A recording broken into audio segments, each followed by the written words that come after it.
الراجل رافع الصخرة وزنها 100 طن برجله بس، ولما الناس التانية جت اتصدموا صدمة عمرهم. مفيش حد في التاريخ قدر يحرك الصخرة الضخمة دي. كانوا فضوليين يعرفوا مين اللي عمل كل ده. في اللحظة دي مجموعة ناس دخلوا مدرسة فنون القتال علشان يتحدوهم.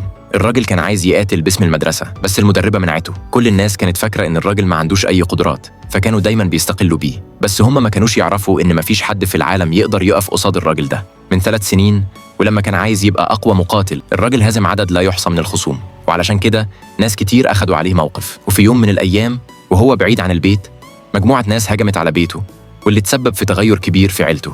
قبل ما أمه تتوفى طلبت منه ما يستخدمش مهاراته القتالية لمدة 3 سنين، والراجل وعدها. من وقتها وهو مخبي هويته في مدرسة فنون القتال، ومع إن الكل هناك كان بيستقل بيه، إلا إن صاحبة المكان كانت بتعامله كويس. عدت ال3 سنين بسرعة، ولما المواجهين جم بتكبر وغرور، المدربة طلعت الحلبة الأول، بس ما قدرتش تصمد قدام العدو. ركلها بره الحلبة بركلة واحدة، وكمان كان عايز يشتري مدرسة الفنون من صاحبتها بعملة واحدة بس. صاحبة المكان رفضت تماما. العدو غضب وهزم كل اللي في المدرسة قدام صاحبة المكان. لما شافت كده قررت إنها تتحداه بنفسها، بس الخصم كان قوي جدا، وقعها بضربة واحدة، ولأنه عايز يخلص بسرعة ركلها بره الساحة. وبرغم كده هي كانت رافضة تستسلم أو تسلم المدرسة. ده جننه أكتر وجرى عليها بكل قوته. وفي اللحظة الحرجة الراجل وقف الهجوم كله بصباع واحد بس. كل الناس اتصدمت. بعدها الراجل قاتل باسم المدرسة، والمفاجأة إن قوته كانت خارقة، وفي أقل من 5 ثواني الراجل هزم العدو بصباع واحد بس